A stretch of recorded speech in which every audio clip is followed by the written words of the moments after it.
Hi friends, இன்றைக்கி ஹெல்த்தியான சூப்பரான ஒரு டிஃபன் ரெசிபி தாங்க பார்க்க போகிறோம். ரொம்ப டேஸ்டியாக இருக்கும், ரொம்ப ஹெல்த்தியும் கூட. வாங்க எப்படி செய்யலான்னு பார்க்கலாம். இந்த ரெசிபி செய்கிறதுக்கு ஒரு பவுலில் 1 கப் அளவுக்கு பாசிப்பருப்பு எடுத்திருக்கேன். பாசிப்பருப்பு வந்து நல்லா சுத்தமாக இருக்கிற மாதிரி பார்த்துக்கோங்க.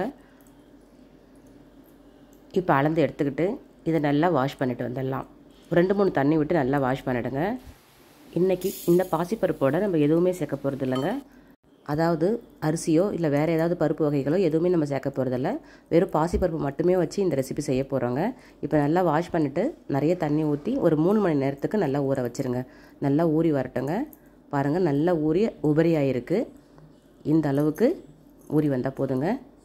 இதை நம்ம அப்படியே ஒரு மிக்ஸி ஜாரில் போட்டு நல்லா கொரன்னு அரைச்சிட்டு வந்துடலாம். தண்ணி அதிகமாக சேர்த்து அரைச்சிட வேண்டாங்க. ஒரு அடமாவு பக்குவத்தில் அரைச்சிக்கிட்டால் போதும்.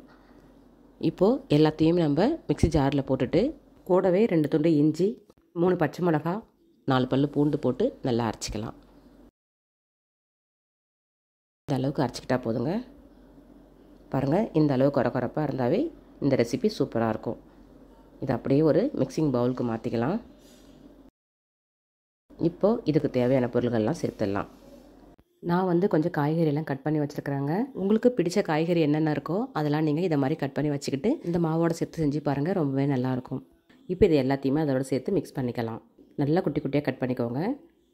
இப்போ இந்த மாவோட ஒன்றா சேர்த்துடலாம். வெங்காயம், தக்காளி, கருவேப்பிலை, கொத்தமல்லி, புதினா, கேரட், கொஞ்சமாக குடமிளகா, குட்டி குட்டியாக கட் பண்ண பீன்ஸ் எல்லாத்தையும் போட்டுட்டு நல்லா மிக்ஸ் பண்ணி எடுத்துக்கோங்க. இதெல்லாம் செய்கிறது மூலமாக இந்த அடை ரெசிபி வந்து ரொம்ப டேஸ்டியாக இருக்கும். அது மட்டும் இல்லைங்க, ரொம்ப சத்தானதும் கூட. பாசிப்பருப்பு வந்து நல்ல ஃபைபர் கண்டென்ட் உள்ள பொருளுங்க. அதை வந்து ஊற வச்சு இதை மாதிரி ஒரு அடை செஞ்சு சாப்பிடும் பொழுது நம்மளுக்கு நல்லா ஃபில்லிங்காக இருக்கும். இப்போது இந்த ரெசிபிக்கு தேவையான காரத்துக்கு கார மிளகாத்தூள், டேஸ்ட்டுக்கு கொஞ்சம் உப்பு, அப்புறம் கொஞ்சம் பெருங்காயம் சேர்த்துக்கோங்க. நம்ம ஏற்கனவே 3 பச்சை மிளகாய் போட்டிருக்கோம். அதுக்கு தகுந்த மாதிரி காரத்தை நீங்கள் கூட்டியோ குறைச்சியோ சேர்த்து செஞ்சுக்கோங்க. இப்போ இதை நல்லா மிக்ஸ் பண்ணி விட்டுக்கோங்க. பாருங்கள், இந்த மாவு வந்து இந்த கன்சிஸ்டன்சியில் தான் இருக்கணும். இதுக்கு மேலே தண்ணி ஊற்றிடாதீங்க, அப்புறம் தோசை மாதிரி நம்ம செய்ய வேண்டியதாக இருக்கும். அதனால் இந்த அளவுக்கு கரெக்டாக வச்சுக்கோங்க. பார்க்குறதுக்கே ரொம்ப சூப்பராக இருக்குது பாருங்கள். இப்போ இதை நம்ம ஒரு கடாயை வச்சுக்கிட்டு சூப்பரான ஒரு அடையை நம்ம ரெடி பண்ணிடலாம். ஸ்டவ் ஆன் பண்ணிவிட்டு இது மாதிரி கடாயை வச்சுட்டு ஒரு ஸ்பூன் அளவுக்கு எண்ணெய் சேர்த்துக்கோங்க. சேர்த்துக்கிட்டு இந்த அடை மாவை அழகாக சேர்த்து இதை மாதிரி ஸ்ப்ரெட் பண்ணி விடுங்க. உங்களுக்கு எந்த சைஸ் வேணுமோ அந்த சைஸ்க்கு நீங்கள் ஊற்றி எடுத்துக்கோங்க. இதை நான் வந்து இந்த கடாய் அளவுக்கு நல்லா ஸ்ப்ரெட் பண்ணி விட்டுக்க போகிறேன். அடுப்பு வந்து மீடியம் ஃப்ளேம்லேயே வச்சுக்கோங்க. ரொம்ப ஹை ஃப்ளேம் தேவையில்லை. நல்லா முறுவலாக வெந்து வர அளவுக்கு எண்ணெய் ஊற்றிக்கிட்டு பொறுமையாக வேக வச்சு எடுத்துக்கோங்க. இப்போ மேலே 1 ஸ்பூன் அளவுக்கு எண்ணெய் சேர்த்துக்கிறேன். இது மார்னிங் டிஃபனுக்கோ இல்லை ஈவினிங்கில் வந்து ஒரு ஸ்நாக்ஸ் மாதிரியோ அப்படி இல்லைனா நைட் டின்னர் கூட யூஸ் பண்ணிக்கலாங்க. ரொம்பவே சூப்பராக இருக்கும், ரொம்ப அருமையாக இருக்கும் டேஸ்ட்டு. நீங்கள் ஒரு மாதிரி ட்ரை பண்ணி பாருங்கள். இப்போ எல்லா எண்ணெயும் இழுத்துக்கிட்டு நல்லா வெந்து வந்துடுச்சு. இதை நம்ம இது மாதிரி ஒரு கரண்டி வச்சு எடுக்கும்பொழுது இது வந்து உடையிறதுக்கு வாய்ப்பு இருக்குது. அதனால் இதை அப்படியே ஒரு பிளேட்டுக்கு மாற்றிக்கிறேன். மாற்றிக்கிட்டு இந்த கடாயில் அப்படியே கவுத்து போட்டு இன்னொரு பக்கமாக வேக வச்சுக்கிறேன். பாருங்கள், இந்த மாதிரி நீங்கள் திருப்பிக்கோங்க. இப்படி திருப்பிக்கிட்டால் ஈஸியாக உடையாமல் நம்மளால் திருப்ப முடியும். இப்போ நல்லா வெந்து வரட்டுங்க. மறுபக்கமும் சூப்பராக ஒரு கோல்டன் ப்ரௌன் கலருக்கு வேகிற அளவுக்கு பார்த்துக்கோங்க. இப்போ கொஞ்சமாக எண்ணெய் தேவைப்பட்டால் சேர்த்துக்கோங்க. இது நல்லா முருகலாக வெந்து வரும்பொழுது டேஸ்ட் அவ்வளோ அருமையாக இருக்குங்க.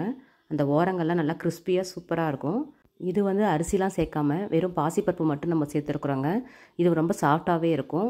இல்லை ரொம்ப மிருதுவாக வேணும் அப்படின்னு நீங்கள் நினச்சிங்கனாக்கா ஒரு பிஞ்ச் அளவுக்கு ஆப்போசோடா கூட நீங்கள் சேர்த்துக்கலாம். இப்போ 2 பக்கமும் நல்லா வெந்து வந்துடுச்சிங்க. இதை இப்போ வந்து உங்களுக்கு தேவையான ஷேப் கட் பண்ணிக்கலாம். இல்லை அப்படியே கூட முழுசாக கூட வச்சு நீங்கள் சட்னியோட வச்சு சர்வ் பண்ணிக்கலாம். இப்போ நான் இதை மாதிரி ஒரு ஷேப்பு கொண்டு வந்திருக்கிறேன்.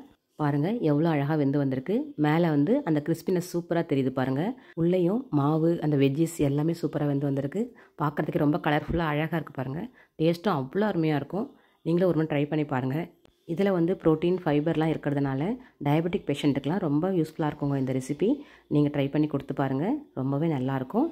அவங்க மட்டும் தான் இல்லைங்க, வீட்டில் இருக்கிற எல்லாருமே நல்லா சாப்பிட்லாம். ரொம்ப சத்தானது.